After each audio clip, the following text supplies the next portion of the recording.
Hi, my name is Dennis Garvin, and I'm from New Ipswich. And I'm John Kiley from the town of Temple.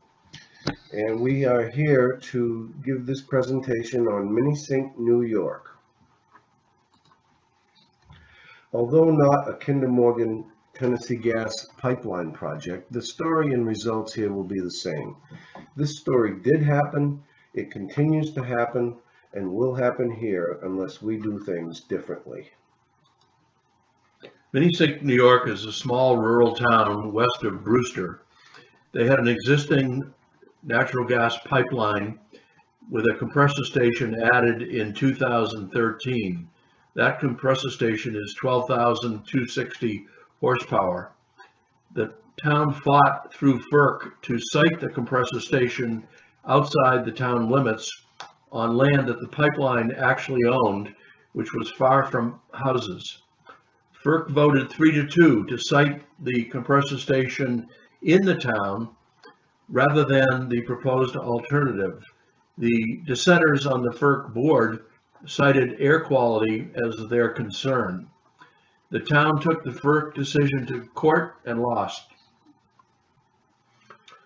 In 2014, the Southwest Pennsylvania Environmental Health Project initiated a community-wide health and air pollution project in Minisink. They were fortunate to have a community willing to participate in the effort of monitoring the impacts of the natural gas compressor station. The residents' cooperation in the air monitoring effort and in the health assessment project was a key factor in the project's success. Soon after the compressor station operation commenced in Minisink, residents reported nosebleeds, headaches, asthma, rashes, etc. SWPA conducted their health and air quality study, finding volatile organic compounds in the air canisters. Higher than expected particulate matter was also present. Elevated amounts of particulate matter 2.5 were found, 17 to 20 micrograms per cubic meter, 3 times the national average of 6.3, and well above the EPA limit of 12. Multiple episodes of peaks into the hundreds, as high as 426, were also recorded by the spec monitors. One home had a 24-hour average of 64. A June 2015 Harvard study shows health risks of PM 2.5 levels above 6 include reduced lung function, heart disorders, and increased blood pressure. Each 1 microgram per cubic meter increases the mortality rate by 1% for people over the age of 65. A December 2014 Harvard study shows that high PM 2.5 levels in the 3rd trimester of pregnancy double the risk of newborn autism. In Minisink, no pre-construction air quality or health assessments were done, which nullified their request to close the compressor station because they were not able to prove that the results were higher post-construction than pre-construction. The following shows the types of chemicals that were found in the collection canisters. Note that the next slide does not include the impact on air quality from blowdowns. This slide extrapolates the findings from Minisink to the proposed compressor station in New Ipswich. As cited earlier, the Minisink compressor station is 12,260 horsepower, where the proposed station in New Ipswich is 41,000 horsepower. You can see that carbon monoxide, as an example, the prediction is that New Ipswich would experience 98 tons per year of carbon monoxide introduced into our air. Similarly, nitrogen oxide, 95 tons, particulate matter, as Dennis has talked about, totaling some 73 tons. When we get down to greenhouse gases, particularly methane, you can see that there would be more than 200,000 tons of methane introduced in the atmosphere by this single compressor station in New Ipswich should comment that methane is 80 times as powerful as CO2 in terms of its impact on our environment. Radium is another pollutant that follows the flow of natural gas from the Marcellus Shale. Radium scale builds up in the pipelines and compressor stations and must be periodically removed and properly disposed of. It is a known cause of bone and lung cancer. Dr. Struber's presentation on the potential environmental and health impacts associated with the Minisink compressor station summarizes the dangers posed to the communities of New Ipswich, Temple, and Greenville if a station over 3 times as large is built. This video link can be found in bold print on the reference pages. The Kinder Morgan newsletter that was recently released in New Ipswich stated that hazardous air pollutants have been removed prior to transfer into the Tennessee gas pipeline system. What is removed is water and sulfur, not other toxins. VOCs, etc., and benzene is actually increased due to the glycol dehydration units. Kinder Morgan's brochure for emergency responders states that in a pipeline incident, the response tactic is conduct vapor monitoring for H2S, LEL, and benzene. And please refer to the guidebook 130, benzene. We'd like to play for you a presentation by Dr. Subra where she speaks on the chemicals released from compressor stations. Note that this is not the same presentation mentioned on a previous slide.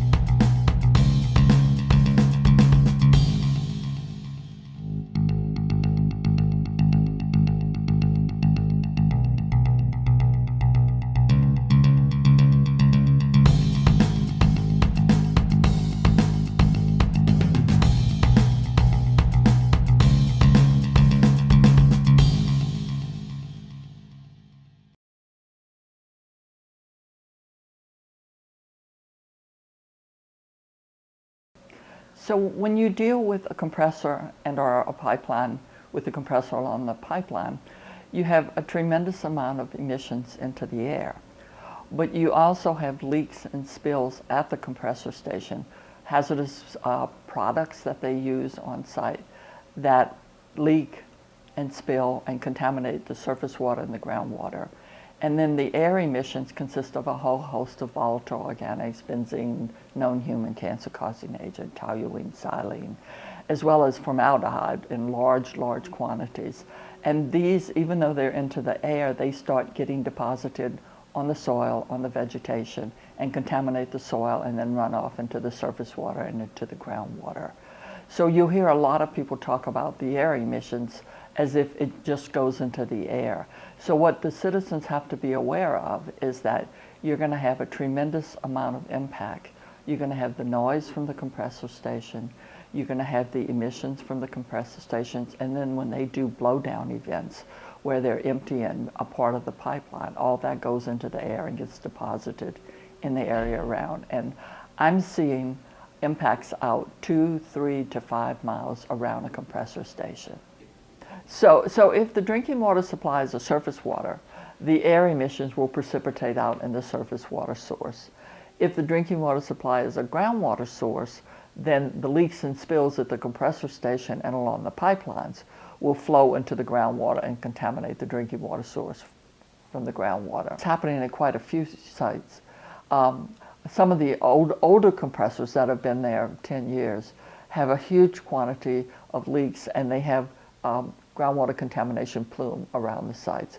But if the regulatory agency doesn't require them to have monitoring wells, which they don't, then the plume is there, it starts migrating out, and unless it hits someone's individual water well, then it's unknown and nothing is done. So this is another thing that there's one focus on the compressor, and it usually has a general permit for air emission, but not the focus on all the impacts that it can cause to an area. There's a lot of gas to liquid facilities being proposed, and people think, well, that doesn't sound so bad. But they're much worse than compressor stations. Their emissions are huge, and they use huge quantities of this natural gas and make all these other chemicals that then they put in pipelines to come down to the Gulf Coast to be used at the chemical plants in the Gulf Coast. Now, the radon and the radium in Gulf Coast natural gas is not near as high. Marcellus is very high in naturally occurring radioactive material, radium-226, 228. And also when you ship it up from the Gulf, it's a longer travel time. The houses and apartments in this area are much tighter than Louisiana, everything leaks.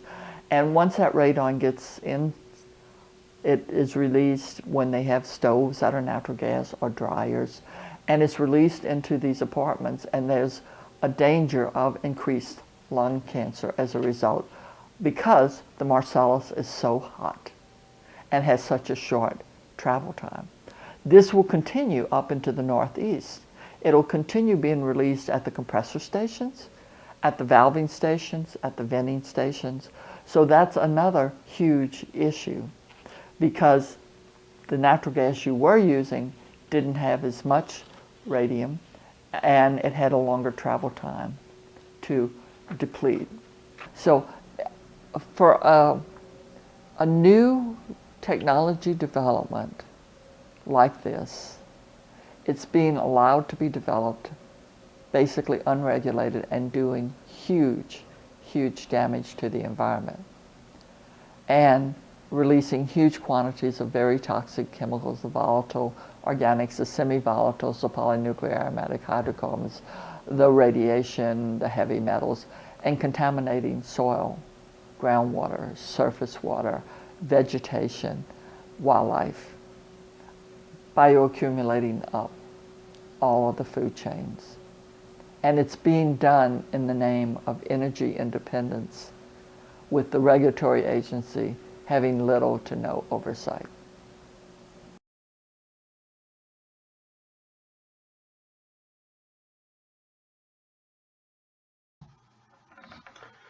Currently, 7 miles from Minisink in Wawayanda, New York, a gas-fired power plant to produce electricity is under construction by Competitive Power Ventures. Citizens of the area have filed suit to stop construction. To compensate for emissions exceeding local limits, CPV bought emission reduction credits, or ERCs, from other companies not using their permitted amounts. Those companies are in Philadelphia, 375 miles away. CPV ERCs include credits for 75 tons of volatile organic compounds, which the World Health Organization deems unsafe and carcinogenic in any amount. So, CPV's total VOC emissions annually are expected to be 140 tons, more than twice the local limit. On an average day, the plant would emit a volume of VOCs that could fill a large barn. Dr. David Carpenter is the director of the Institute for Health and the Environment at the University of Albany.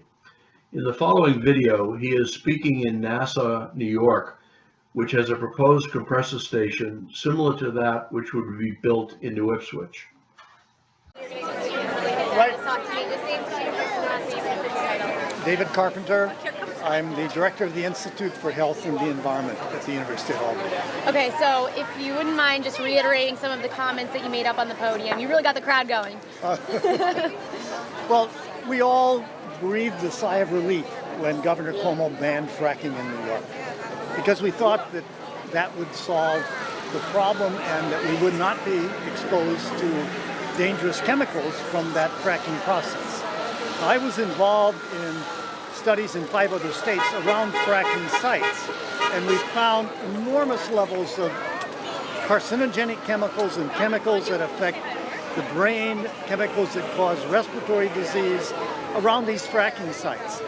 But then when we looked more closely, the largest component came from the compressor stations, not from the fracking wells.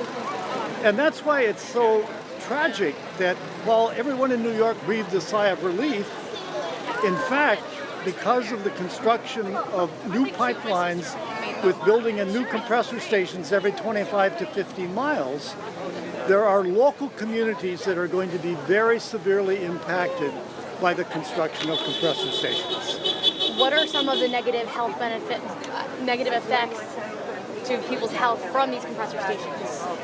Well, our biggest concern, the concern that's probably the best documented, is that many of the chemicals in the air cause cancer. Benzene, known human carcinogen, rated so by the World Health Organization. Formaldehyde, which we found very elevated in Pennsylvania around compressor stations, known human carcinogen. And cancer doesn't happen tomorrow. So people living around these compressor stations are going to be at increased risk of cancer 10, 20, 30 years from now. And we're particularly concerned about children because they're more vulnerable for all of these chemicals. They play outside. They're going to be breathing the air constantly. Now, also other chemicals, including benzene, but hydrogen sulfide, at high concentration smells like rotten eggs. And it always is created when organic material degrades, which is how natural gas is formed. It's a neurotoxin. It acts to reduce memory, create anxiety. It's not a good thing. And then all of these chemicals together cause respiratory effects, sinus trouble, sore throats, coughs, more respiratory infections. So the issue is that people living around the compressor stations are going to be adversely impacted. It's not the same crowd of people as there is in Pennsylvania around the fracking sites. It's local. But these compressor stations should not be put in areas where people live, where children play, where there are recreational facilities. If they have to be built, they should be put as far away from human habitation as possible. How far do these chemicals travel? I mean, what kind of radius will this affect? Well, I'm involved in a study of in 5 counties in New York where there's plans for compressor stations to be built. That's Rensselaer, Schoharie, Madison, Montgomery, Niagara. And we are proposing to do a survey of the health of people that live within about 1.5 miles now before the compressor stations are built, following them after the compressor stations are there. Now, in Colorado, there's a study that reported elevation in birth defects of people living within 10 miles of fracking wells. It wasn't just compressor stations. But, that 1.5 miles may not be enough. But certainly the exposure is going to be greatest for people living near the sites. And those 5 compressor stations, those are all directly related to this new Kinder Morgan project? They're different pipelines. There's several new pipelines constructed across the state. So they're not all Kinder Morgan, but they're all transporting natural gas from Pennsylvania and from other states across New York to New England, much of it for exports overseas. What about the pipelines themselves that are carrying fracked gas through our state? Do those pose any harm?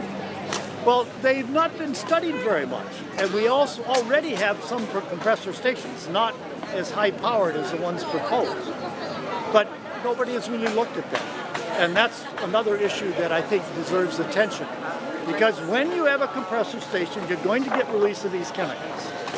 The worst time are the blowdowns, that is when they... I have a job in New York City.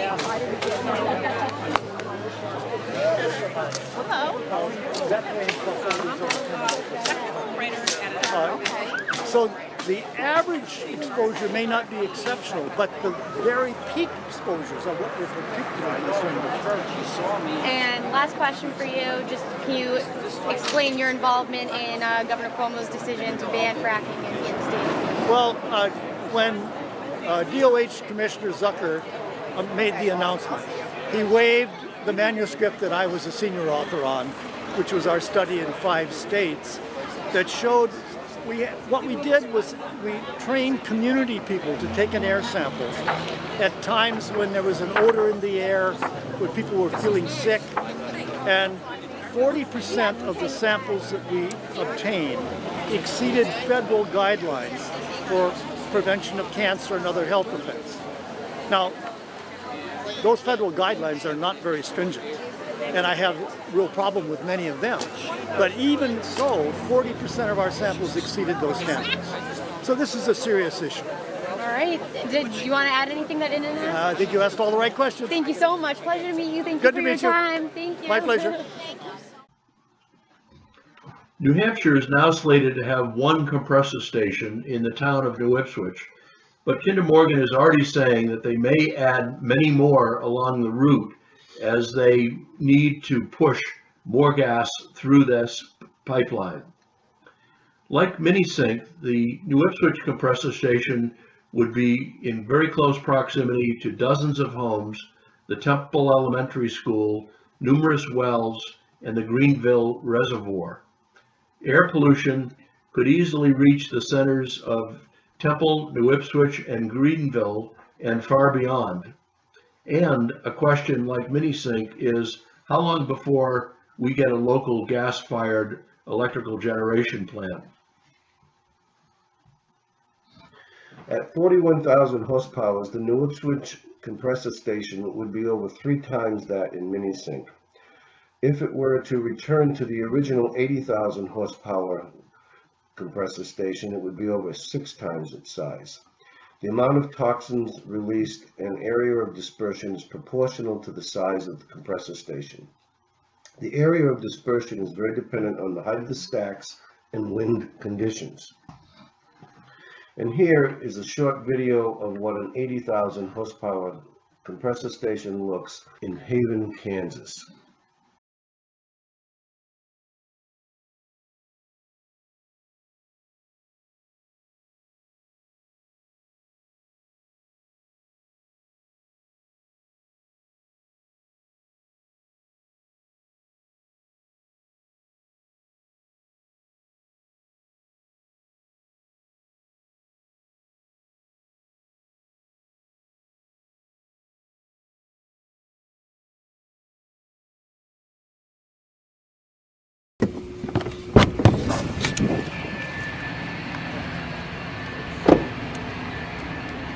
Alright, so we're about 250 feet away from this thing. It's about 60 decibels. That's what it looks like.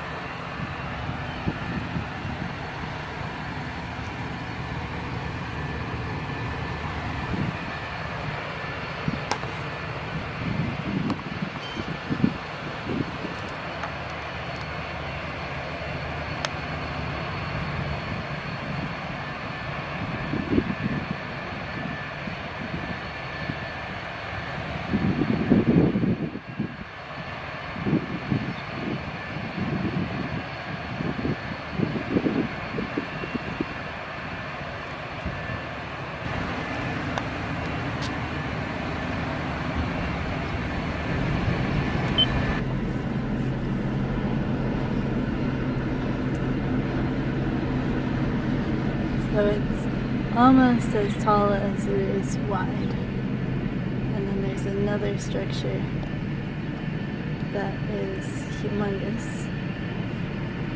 Am I going a good speed? You're going a good speed.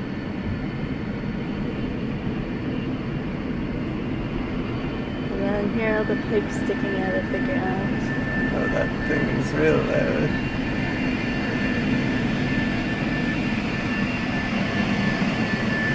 And these huge stacks. I have no idea how tall they are. Probably a couple, I don't know, 100 feet or more. Probably more. No, not more than 100, but well, it's really hard to gauge. I guess might be about 100. tanks, and that's it. Earthworks is a nonprofit dedicated to protecting residents from the effects of energy production and transportation. They've worked with Southwest Pennsylvania Environmental Health Project and Dr. Stubra to study the Marcellus Shale wells and transportation systems. Their findings include that actual pollutants from compressor stations exceed the modeling estimates done by the developer prior to construction. They've also found that 90% of individuals residing within a 2 to 3 mile radius of compressor stations experience the health effects.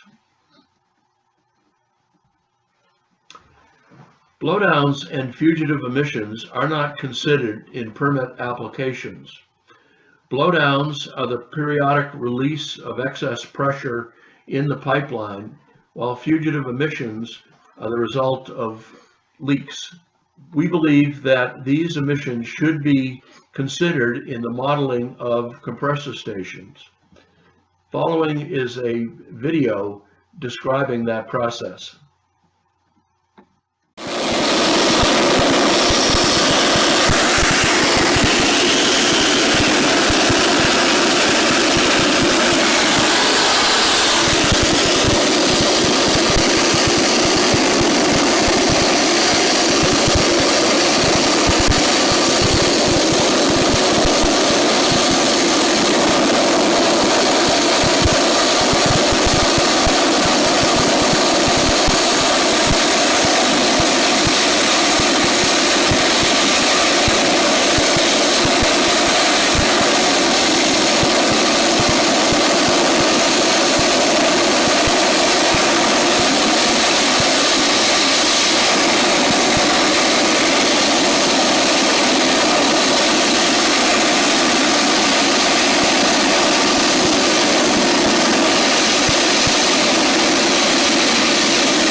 And this video is another blowdown in Union County, Florida.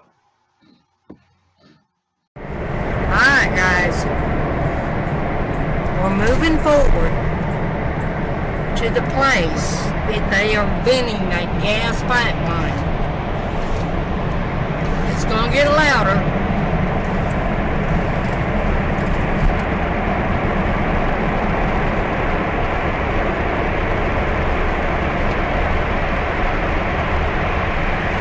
I don't know why they have to vent it, but it happened a couple months ago.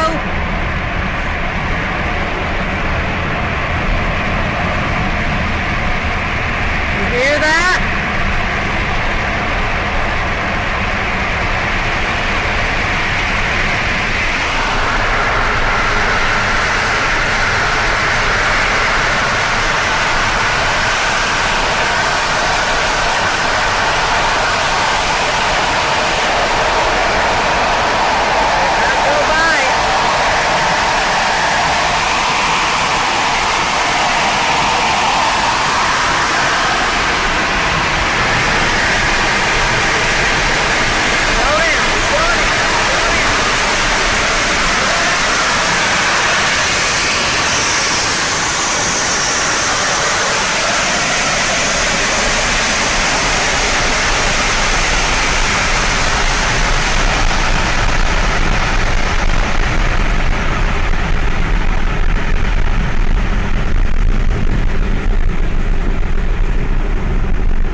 This is in Union County, Florida.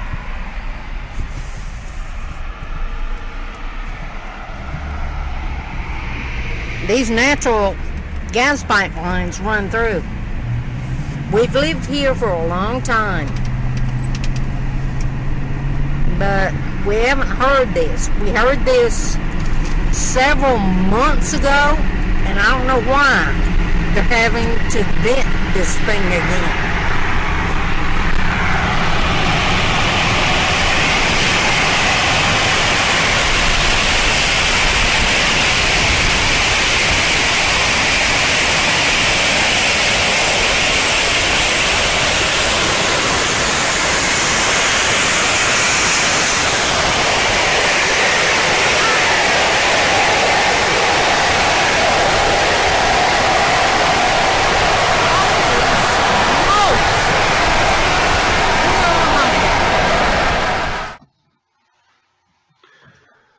Dr. David Brown with SWPA states that to attain permits, pipeline companies use analysts who manipulate projected emission levels to make them acceptable by EPA standards.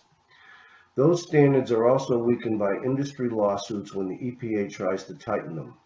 They delude themselves about emission safety, says Brown. By segmenting and averaging emissions over long periods and shortening technology operation periods, emission levels can be calculated that fall below a level designated major source. A project designated major source necessitates an environmental impact assessment that requires hazards to be more thoroughly investigated.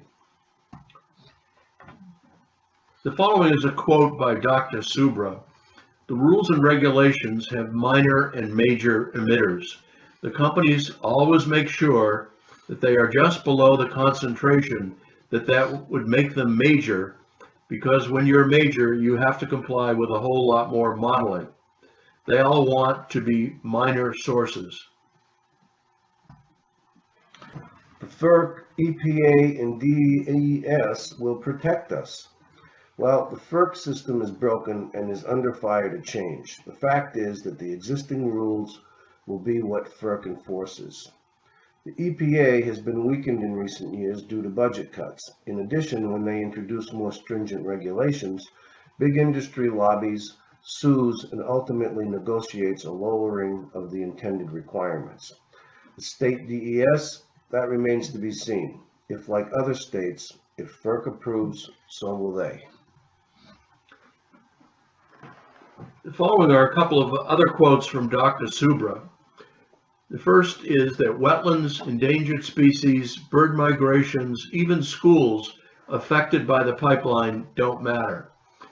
Her advice was the only way we're going to stop this project from coming through New Hampshire is through our congressional delegation. What must our governor and congressional delegation do for us? The first is to stop this project if there is no proven net benefit to New Hampshire. The second is to demand air, water, soil, and health testing before, during, and after construction at Kinder Morgan expense by independent third parties, with the provision that if limits are increased, the operation of the compressor station will be shut down. The third is to demand that the compressor station be designated a minor or major source by independent third-party modeling, not the modeling done by Kinder Morgan. And the fourth would be to insist on electric compressors which avoid most of the air pollutants described in this presentation. Following is the reference material that makes up this presentation and provides good reading and background information. We urge you to take the time to look it up.